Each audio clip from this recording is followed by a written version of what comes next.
दोस्तों नमस्कार। मैं हूं आपका प्यारा चिकित्सक डॉक्टर सूर्यकांत। आज हम फिर बात करेंगे कोरोना की। जी हाँ, पिछली बार एक वीडियो मैंने जारी किया था, आप सबने उसको बहुत स्नेह से देखा, प्यार से देखा, बहुत बहुत धन्यवाद। उस वीडियो का नाम था नवंबर पार तो नैया पार, लेकिन ऐसा हो न सका।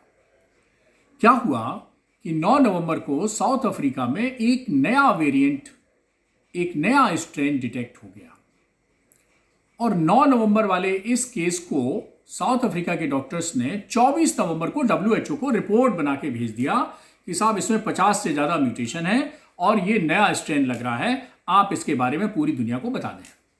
डब्ल्यूएचओ ने अर्जेंट मीटिंग बुलाई और 48 घंटे बाद यानी 26 नवंबर 2021 को इस स्ट्रेन का नाम दिया गया, ये साउथ अफ्रीका में पाए जाने वाले इस स्ट्रेन का नाम दिया गया ओमिक्रॉन। अब आप कहेंगे ये कौन सा नाम है, ये कौन सा स्ट्रेन है? इसके पहले अल्फा, बीटा, डेल्टा और इस तरह के स्ट्रेन के नाम दिए जाते थे, ये ओमिक्रॉन क्यों दे दिया गया? तो उसका भी कारण बहुत स्पष्ट है कि डब्ल्यूएचओ ने डिसाइड कर रखा था कि अगली बार अगर कोई कोविड का स्ट्रेन आएगा तो हम ग्रीक लैंग्वेज के अल्फाबेट से उस लेटर को लेंगे, एक लेटर को लेंगे। जी हाँ, बिल्कुल ठीक समझे आप। जैसे आप हिंदी लैंग्वेज में जानते हैं, हिंदी भाषा में अ ई ऐसे हम लोग क्षेत्र के यहाँ तक पढ़ते हैं और ये 52 लेटर्स होते हैं। इंग्लिश में हम ABC और XYZ पढ़ते हैं और ये 26 लेटर्स होते हैं। इसी तरह ग्रीक लैंग्वेज में भी 24 लेटर्स होते हैं, यानी 24 letters in the Greek language. इसमें 15वां लेटर होता है, उसका नाम है ओमिक्रॉन और डब्ल्यूएचओ ने यही उठाया। क्यों भाई 24 में से 15वां क्यों उठाया? पंडित जी ने कोई मुहूर्त निकाल के बताया? जी नहीं। ओमिक्रॉन का मतलब होता है क्रिटिकल और डब्ल्यूएचओ ने अपनी रिपोर्ट में इसको पाया क्रिटिकल, इसलिए इसका नाम दे दिया ओमिक्रॉन। क्यों? क्योंकि इसमें 50 से ज़्यादा म्यूटेंट्स पाए गए हैं। अब आप कहेंगे ये म्यूटेशन क्या होता है? फिर मैं समझा देता हूँ म्यूटेशन क्या होता है। जितने भी सूक्ष्मजीवी इस तरह के माइक्रो ऑर्गेनिज्म हैं, जैसे वायरस, बैक्टीरिया, इस तरह के, तो कोरोना वायरस भी एक माइक्रो ऑर्गेनिज्म है जो आंख से दिखाई नहीं देता है और इसकी ताकत ये होती है कि जितने मानव शरीरों के अंदर ज़्यादा से ज़्यादा बार जाएगा उतना ही इसका रूप परिवर्तित होता जाएगा। ये इसको जैसे पहले लोग ऋषि मुनि वरदान दे देते थे ना, उसी तरह शंकर जी भी कभी वरदान दे देते थे, तो इसी तरह इसको वरदान मिला हुआ है। तो जितने जितने ज़्यादा शरीरों में ये प्रवेश करेगा, जब बाहर निकलेगा तो ताकतवर होकर निकलेगा और इसका डिफरेंट स्ट्रेन आता है। इसका नाम दे दिया जाता है कि ये स्ट्रेन वो स्ट्रेन, और जिस कंट्री में जिसका ओरिजिन होता है उसको कंट्री ऑफ ओरिजिन माना जाता है और उसको एक डब्ल्यूएचओ नाम दे देता है। जैसे alpha, beta, delta. Delta wave पिछली बार आपने देखा, सेकेंड वेव में डेल्टा वेव के कारण थी तबाही, तो वो बहुत खतरनाक था। अब ये ओमिक्रॉन का हम क्या करें? हम तो कह रहे थे नवंबर पार तो नैया पार, लेकिन नवंबर में मामला गड़बड़ा गया। तो अब सामने ये है कि अब तक की जो हमने अध्ययन किया है, जो एक्सपर्ट दुनिया के इस पे अध्ययन कर रहे हैं, या और हमारी जो वैज्ञानिक सोच हमें कह रही है, जो अनुभव अब तक का कह रहा है, उसके आधार पर कुछ चीजें हम आपको शेयर कर रहे हैं। नंबर एक बात ये पाई गई है कि ये डेल्टा वेरिएंट से भी ज्यादा 5 गुना संक्रामक है। जी हाँ, घबराइए मत। संक्रामक का मतलब होता है कि कितने ज्यादा लोगों को संक्रमित कर सकता है जल्दी जल्दी। तो ये उससे भी 5 गुनी स्पीड से ज्यादा संक्रमित करता है। तो संक्रामक तो ज्यादा है, लेकिन एक अच्छी खबर है। एक तो हुई बुरी खबर, अच्छी खबर इसके साथ क्या है कि बहुत ज्यादा घातक नहीं है, लीथल नहीं है। अर्थात इससे ग्रसित होने वाले मरीज जो हैं वो ना तो आईसीयू में जा रहे हैं, ना उनको वेंटिलेटर की जरूरत पड़ी, ना उनकी मौत हो रही है। फिलहाल की सिनेरियो यही है। आगे चल के क्या और गंभीर रूप ले लेगा, घातक हो जाएगा, अभी कहना बहुत मुश्किल है, जल्दबाजी है।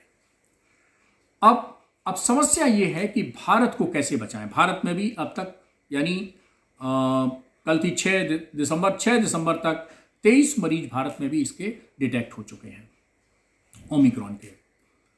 अब यह है कि हम इससे कैसे बचें और कैसे लड़ें और कैसे हम भारत को कोरोना मुक्त करें, जो कि हमारा सपना है, प्रधानमंत्री जी का सपना है, हम सभी 135 करोड़ भारतवासियों का सपना है। कैसे करें कोरोना मुक्त? तो मैं आपको बता दूं कि बड़े लोगों को ये कन्फ्यूजन है कि वैक्सीन हमने लगा ली तो हम जो हैं वो अमृत को प्राप्त हो चुके हैं, हम जो हैं वो अश्वत्थामा हो गए, हनुमान जी हो गए। ऐसा बिल्कुल नहीं है। वैक्सीन के देखिए 2 फायदे होते हैं और ये फायदे हमेशा रहेंगे, चाहे ओमिक्रॉन आ जाए या कोई भी क्रॉन आ जाए, अल्फा आ जाए, बीटा आ जाए, डेल्टा आ जाए, ओमिक्रॉन आ जाए, कोई कुछ भी स्ट्रेन आ जाए। वो 2 फायदे वैक्सीन के आपको समझने चाहिए। एक फायदा है कि ये मृत्यु से बचाती है, नंबर दूसरा फायदा है कि गंभीर बीमारी होने से बचाती है। तो इन दोनों फायदों को उठाने के लिए आप वैक्सीन लगवाते रहिए। जिन्होंने नहीं लगवाई है वो लगवा लें, जिन्होंने फर्स्ट डोज ही लगवाई है वो सेकेंड डोज भी लगवा लें। तो दोनों डोजों से वैक्सीनेट हो जाइए, नंबर एक बात। हालांकि देश की 50% एडल्ट ऐसे हैं जो दोनों डोज लगवा चुके हैं, डॉक्टर सूर्यकांत भी उनमें से हैं। तो एक तो वैक्सीनेशन लगवाते रहें, दूसरा वैक्सीन लगने के बाद यहाँ नाक पे अलीगढ़ का ताला नहीं लग जाता, यानी वायरस नाक के अंदर, सांस के अंदर जा भी सकता है, बाहर आ भी सकता है। यानी वैक्सीनेटेड मरीज को संक्रमण हो भी सकता है, वो दूसरों को संक्रमित कर भी सकता है। तो फिर क्या करें? तो फिर एक आप कॉम्बो, जैसे आप जाते हैं ना मैकडोनल्ड वगैरह में, कॉम्बो ऑर्डर करते हैं, रेस्टोरेंट में जाते हैं कि भैया एक बर्गर ले आना, साथ में एक कोल्ड ड्रिंक ले आना, तो ये हो गया कॉम्बो ऑफर। तो इसी तरह इसका एक कॉम्बो पैक है। वैक्सीन लगवाई है लेकिन मास्क नहीं छोड़ना है, तो वैक्सीन लगवाते रहिए लेकिन मास्क नहीं उतारना है। तो आप क्या होंगे? एकदम फुल प्रूफ किसी भी स्ट्रेन से बचे रहेंगे। कोई भी कोरोना, आज कोरोना कोई दूसरा कोरोना, सबसे बचे रहेंगे। तो वैक्सीन और जो आपका मास्क है वो एक दूसरे के पूरक है, यानी कॉम्प्लीमेंट्री टू ईच अदर है, एक दूसरे को ताकत पहुंचाते हैं और कोरोना की खिलाफ जो लड़ाई चल रही है उसको मजबूत करते हैं और आपको एकदम सुरक्षित रहने की गारंटी देते हैं। तो वैक्सीन लगवा लेंगे तो गलती से अगर वायरस घुस गया अंदर तो बीमारी गंभीर नहीं होने देगा, आपको मौत के मुंह तक नहीं ले जाएगा। और मास्क लगाते रहेंगे तो वायरस घुस ही नहीं पाएगा आपके शरीर के अंदर, तो बीमारी कहां से करेगा। तो कृपया ऐसा ना करें कि वैक्सीन इधर लगवाई और उधर मास्क उतार के फेंक दिया, ऐसा बिल्कुल मत करिए। फिर क्या करिए? घर से ही बाहर जैसे ही निकले, दहलीज पार तो मास्क लगा लिया। और एक मास्क कई फायदे, मैं तो कई बार कह चुका हूं। इस मास्क से निमोनिया का भी ट्रांसमिशन बचता है, इस निमोनिया टीबी का भी ट्रांसमिशन बचता है, एयर पोल्यूशन भी से भी आप प्रोटेक्ट रहते हैं, और न जानी इन्फ्लुएंजा से भी प्रोटेक्ट रहते हैं, न जानी कितनी बीमारियों से प्रोटेक्शन मिलता है, आपको बचाव मिलता है। तो भाई ये तो चश्मे से भी महत्वपूर्ण है, ये तो हेलमेट से भी ज़्यादा इंपॉर्टेंट है। तो जैसे आप घर से बाहर निकलते हैं तो कोई ना कोई आईडी प्रूफ रख लेते हैं, आधार कार्ड, तो आप घर से बाहर निकलिए, जेब में 2-4 मास्क पड़े रहे। आप अटैची कहीं बाहर जाने की लगाने, उसमें भी 10-12 मास्क डाल लीजिए, क्या दिक्कत है। और नहीं है तो आप तो हर जगह मिलते हैं, स्टेशन से लेके और गली गली से लेके कहीं मोहल्ले में कहीं भी मिलते हैं। सबसे ज़्यादा गली में वैसे मूंगफली बिका करती थी, लेकिन इस समय तो मास्क ज़्यादा बिकते हैं, तो हर जगह मिलता है। तो मास्क का प्रयोग करें और वैक्सीन लगवाते रहें। और क्या करें? तो मैं आज एक 5 सूत्रीय फार्मूला आपको दे रहा हूँ। एक तो अभी भी जब कभी मिलें तो नमस्ते करें, कृपया हाथ ना मिलाएं। हाथ जैसे आप मिलाते हैं, इधर का वायरस उधर, उधर का वायरस इधर, इधर का बैक्टीरिया इधर, उधर का बैक्टीरिया इधर, तो हाथ ना मिलाएं।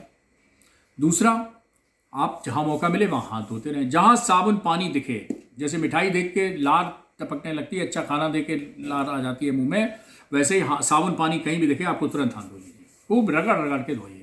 हाथ धोना अच्छी बात है, अच्छी आदत है, धोते रहिए। तीसरा काम क्या करें? तीसरा काम मास्क लगा के रखें, 2 गज की दूरी बना के रखें और भीड़ वाले इलाकों में जाने से बचें। और चले गए हैं तो तुरंत आप मास्क तो लगा के जाएंगे ही और हाथ भी धोते रहेंगे और 2 गज की दूरी भी बना के रखें। तो ये 5 फार्मूला है। नमस्ते करें, हाथ धोएं, मास्क लगाएं, भीड़ में जाने से बचें और सब लोगों से 2 गज की दूरी बना के रखें। ये 5 फार्मूले आप बनाते रहेंगे तो कोई कारण नहीं है ओमिक्रॉन भी आपका कुछ नहीं बिगाड़ पाए। हाँ, ओमिक्रॉन के बारे में और आपको एक चीज़ बता दूं, संक्रामक जरूर है लेकिन घातक नहीं है। अभी तक किसी व्यक्ति की पूरी दुनिया में ओमिक्रॉन के कारण, संक्रमण के कारण मृत्यु नहीं हुई है। तो इसलिए घबराने की ज़रूरत नहीं है, लेकिन बचने की ज़रूरत है। तो क्या करेंगे? सबको समझाएंगे कि ओमिक्रॉन है, फैलेगा भी माय डियर फ्रेंड, ट्रांसमिशन होगा। अब इतना ट्रांसमिशन तो आप रोक नहीं सकते, लेकिन हाँ, भीड़ भाड़ से बचते रहिए, मास्क लगाते रहिए, हाथ धोते रहिए, 2 गज की दूरी बनाते रहिए। और ये जो हाथ मिलाने की परंपरा है, इसको तो हमेशा के लिए त्याग दीजिए और भारतीय संस्कृति का नमस्ते अपना लीजिए। नमस्ते करते रहिए। आपने हमारी बात को धैर्यपूर्वक सुना, दूसरों को भी सुनाइए, शेयर करिए, चैनल को सब्सक्राइब करिए और कोरोना का जो ज्ञान है वो बांटते रहिए। स्वास्थ्य संबंधी किसी और विषय पर फिर मिलेंगे। नमस्कार।